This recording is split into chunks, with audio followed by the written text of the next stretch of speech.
It may be one of the most important stories we've gotten in the Trump administration.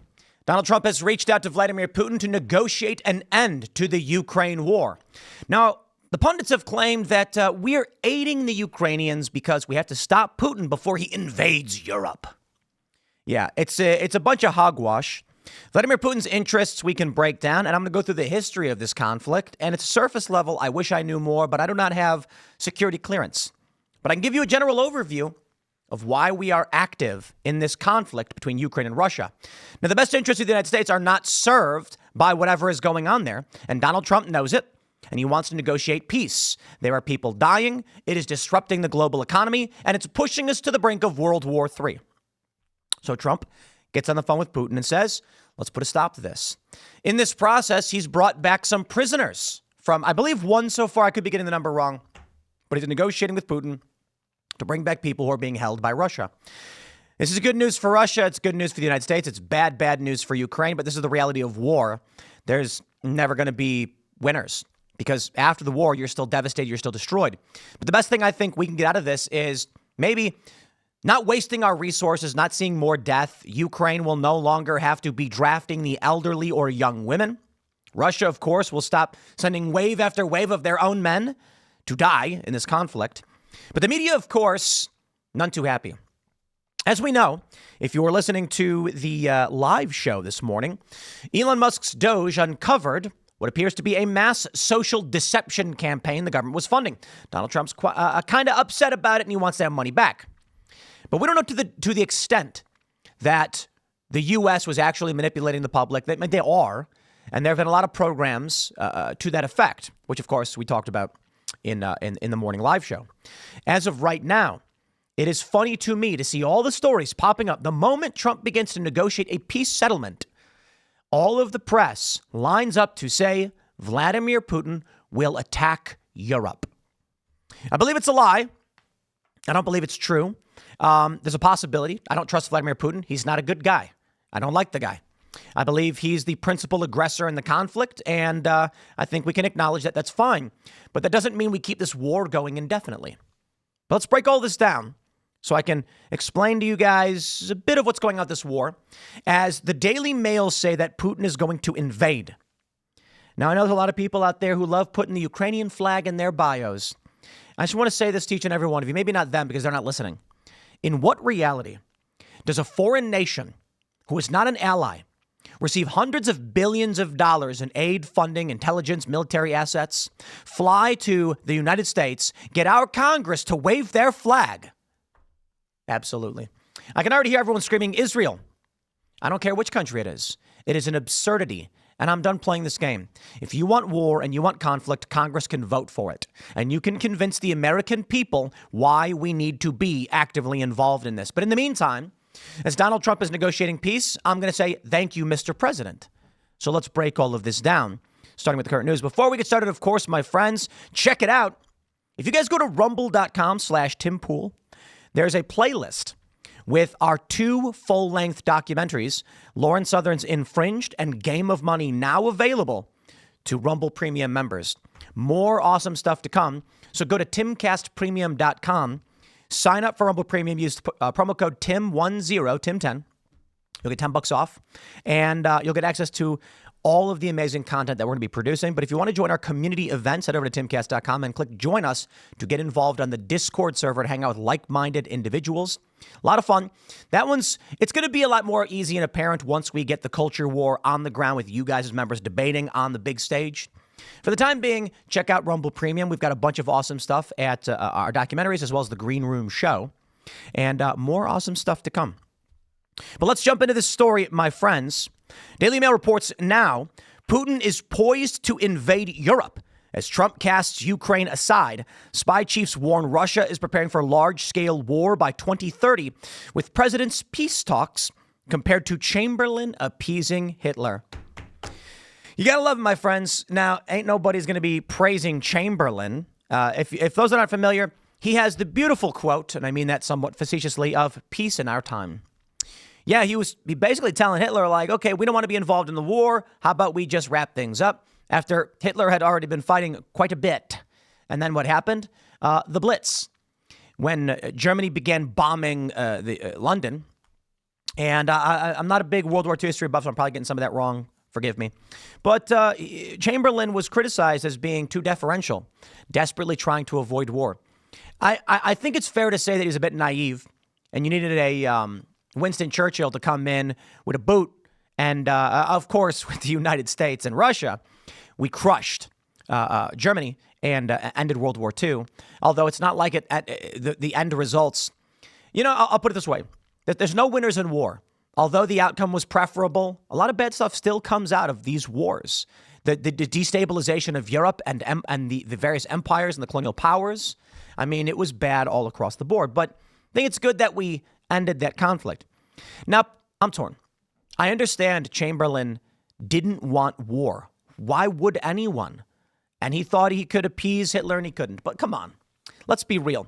Do we really believe that Vladimir Putin's going to try and go up against NATO? He's struggling against Ukraine with Western armaments, let alone going up against actual NATO. The reality is there's a vested interest the West has, particularly the U.S., in taking control of Ukraine, and it's related to natural gas. I got the articles pulled up. I talk about it quite a bit, but we're doing a deep dive today. So no, I don't see a reality where Vladimir Putin actually tries to invade Europe. But let's talk about the story.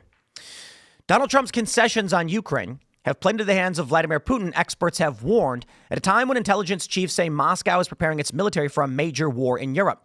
U.S. Defense Chief Pete Hegseth told European counterparts on Wednesday that Ukraine's dream of returning to its pre-2014 borders was an illusionary goal and that Kiev's wish for NATO membership was not realistic. Indeed, he's correct. His statements are widely seen as a major victory for Putin and a devastating blow to Kiev, which as a result could be forced to cede vast swaths of territory without the prospect of a security guarantee. I tell you, they're drinking vodka straight out of the bottle in the Kremlin tonight, Trump's former national security advisor John Bolton told CNN. It was a great day for Moscow. Perhaps it was. But does that mean he's going to invade Europe? Certainly when the U.S. concedes we cannot sustain this war and Russia's already claimed this territory, yeah, they're going to celebrate. What a stupid things to say. Or at least it's stupid to imply that we should be upset that they've made militaristic gains. I got the maps for you. They did. They've been drinking vodka straight at the bottle for years now. They're going to say analysts have warned that appeasing Putin could result in history repeating itself, with former Swedish Prime Minister Carl Bildt accusing Trump of an historical sellout. I hate when they do an historical sellout of Ukraine. It's certainly an innovative approach to a negotiation to make very major concessions even before they have started. Not even Chamberlain went that low in 1938. That Munich ended very bad somehow. Indeed, indeed. They say the Allies' concession to Hitler, which included the annexation of territory, came a year before Hitler invaded Poland, triggering World War II. The deal was known as the Munich Agreement, and now discussions over the fate of Ukraine are set to be held at a security conference in the Germany city on late Friday. How interesting. The Voice of Ukraine says Russian army may target Europe after exercises in Belarus. Volodymyr Zelensky. Oh, spare me. The least trustworthy guy I can think of. This guy is screaming that the United States needs to be involved in his war. Now, I get it. I don't blame him, to be honest. Wouldn't you want the greatest military power in the world to have your back if you were being attacked by a foreign nation? Of course you would. But I'm just going to say it like this. It's not our responsibility. That's just the reality. Sorry, guy. You're on your own on this one. And I believe Trump is making the appropriate moves. Let's talk about how CNN frames it. U.S. relations with Europe will never be the same after Trump's call with Putin. For peace? You see, when Donald Trump won the first time around, he fired, 59 Tomahawk missiles into Syria, and he was called presidential. The media praised him, saying, is this Trump's presidential moment? Yeah. Uh-huh. Now that Donald Trump wants to bring about peace, it's quite the opposite. They say Europe's American century is over. 2 geopolitical thunderclaps on Wednesday will transform transatlantic relations. Trump's call with Putin brought the Russian leader in from the cold as they hatched plans to end the war in Ukraine and agreed to swap presidential visits. U.S. Defense Secretary Pete Hegseth, meanwhile, went to Brussels and told European allies to take ownership of conventional security on the continent. Indeed. Let's roll, baby. Donald Trump recently stated he has ruled out NATO entry for Ukraine, the Post-Millennial reports. I don't think it's practical to have it personally. Yes, there was a Here we go. Washington Post. Trump has a call with Putin, kickstarting a bid to end Russia's Ukraine war. I appreciate the headline. Thank you very much. We had on Mark Dubowitz, and he made the statement to us. He said, we have to fight Russia here so that they don't go into Europe and we avoid World War III. That's incorrect in my assessment. I like Mark as a nice guy, but I believe he's wrong. So let's take a look at the history of what's really going on, why Donald Trump is correct, and why I hope he negotiates a peace settlement. And I'm not here to blow smoke or defend Russia or to overlook why the U.S. and NATO are deeply involved in this territory. I'm going to give you the big picture. Now, I've talked about it quite a bit with the Qatar-Turkey pipeline. Then there's the Iraq-Iran-Syria pipeline and Gazprom and Burisma. So let's break it all down so you can understand why we don't need to be here. Behold, my friends, the battle map of Ukraine. These blue areas, it's not water. It's Ukrainian-controlled territory in the conflict. And then we have the red area, which is Russian-controlled. Now, a little bit more complicated than that, but take a look at this battle map as of today. Interestingly, Russia controls the southeastern portion of Ukraine, eastern to southeast. Why? They want Sevastopol. They want access to Crimea, which they annexed. I believe this was 2014. And Sevastopol is the home of their Black Sea fleet. It is where they ship goods into the Black Sea through Istanbul and the Bosphorus Strait and into the Mediterranean, where they can sell oil, among other things. It's a trade route for them. Many have suggested, so what? If they lose Sevastopol, they still have tremendous access to the Black Sea and other areas. That's silly. It's ignoring the fact they have a multi-billion-dollar port in Crimea, territory they've controlled since the Soviet Union. They have a naval base there with military personnel. They're not giving up their a military base, a naval base. That's absolutely ludicrous. So you can make the argument they should. You can try to get them to. My point is they're not going to give that up without a fight. Hence, when Ukraine began to split between the West and Russia, Europe, Schengen zone, EU, etc., Russia had their referendum in Crimea to maintain control. How did they take control of Crimea? It's actually quite simple. The Russian military soldiers simply walked out of the base and said, hi, because they were already there. Now, what you can see here is, of course, there's been fighting in the Kursk and Bryansk regions of Russia and on the border with Ukraine. Many have made the argument that Russia was trying to capture Kiev in 3 days, perhaps. But the real prize has always been the Donbass region and eastern Ukraine. The oblasts of Zaporizhia, Kherson, Luhansk, Donetsk, and is Mariupol, I don't know, or is Mariupol its own oblast? I think it is. I don't know much about, to be completely honest. I'm not someone who tracks the states of Ukraine, the oblast specifically, but that's generally it. It was really funny in the debates when, who was it? Was it Kamala? I don't know. Somebody was asked to name one region in Ukraine where there's fighting, and they were like, bleh. Who was it? No, who was that? Was it, I can't remember. Was it Nikki Haley? I don't know. But here we go, my friends. I'm going to zoom out. We were talking with Mark on Timcast IRL. He said, if they take Ukraine, they'll be on the border of Poland and they could invade. And we must stop them from doing it. Now, with all due respect to Mark, I've heard this quite a bit. The argument that Vladimir Putin wants to take Ukraine, crush Kiev, and then he would butt up against the border of NATO and could invade Poland. But you want to know how easily this is debunked? Hey, look at this. If you take a look at the battle map, you can see that Russia already borders Poland. How? Many of you are saying, what are you talking about? You got Estonia, Latvia, Belarus, Ukraine. Russia doesn't touch Poland. Well, surprisingly, a lot of people don't know what Kaliningrad is. Kaliningrad is an isolated oblast of Russia that borders Poland to the north and Lithuania to the southwest. It gives Russia access to the Baltic. This is Russia. How many of you knew that there is an isolated little island in Eastern Europe? Russia already has placed military assets in Kaliningrad and expanded this, and they're already on the borders of Lithuania and Poland. They do not need Ukraine to do so. In fact, Russia could easily, from St. Petersburg, ship tons of military assets through the Baltic into Kaliningrad and turn it into a massive military fortification. Maybe if that were happening, we'd say, hey, look, Russia's preparing for war. They've done it a little bit, and there's fear that if this war does escalate, Russia will make an attempt in Kaliningrad to slice through Lithuania and Poland to create a land bridge to Belarus, because right now they have no direct connection. They would have to go through Lithuania or Poland. But let's slow down there a minute and just say this. NATO is already on the border of Russia with Estonia and Latvia. Belarus, of course, is an ally of Russia, where Russia's been sending, I believe they placed nuclear weapons there, and they've actually launched incursions into Ukraine through Belarus. To put it simply, when they make the argument that once they take Ukraine, they can move on Poland. Why would they move on Poland? Because it's a narrative likening this conflict to World War II. Oh no, Russia will invade Poland. Certainly they could already through Belarus. So I don't know what y'all are talking about. Not to mention that NATO, with bringing Estonia and Latvia into the fold, have already placed NATO on the border of Russia. Perhaps it was expanding NATO's borders to Ukraine, completely spattering the border of Russia, that exacerbated the conflict.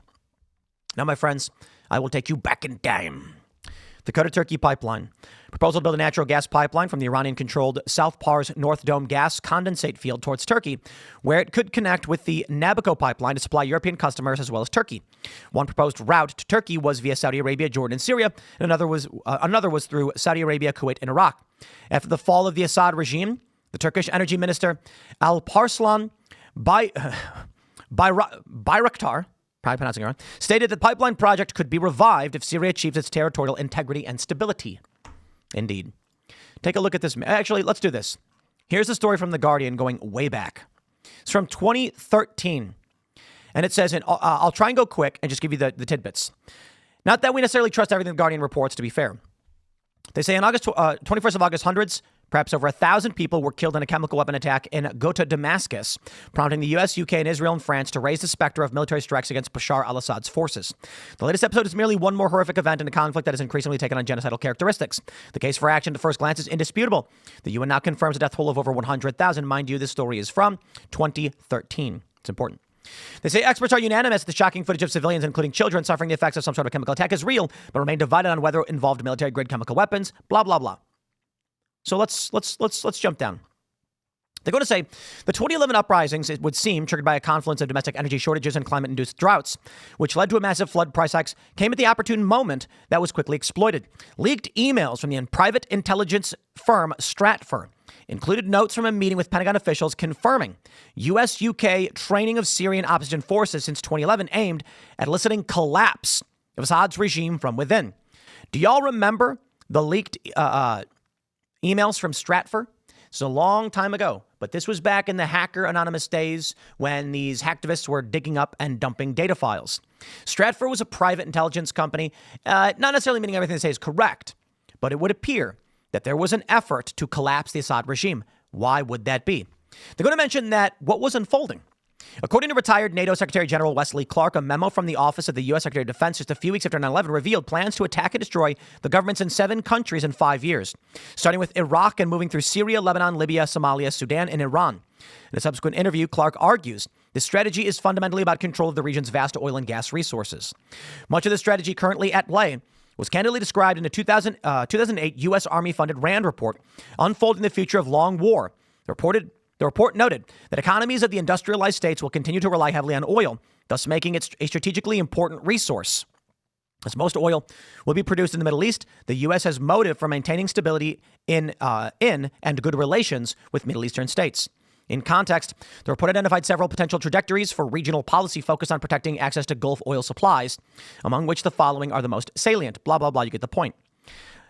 And then we get to the most important part. And forgive me if it's a bit verbose. I only have a few minutes left here.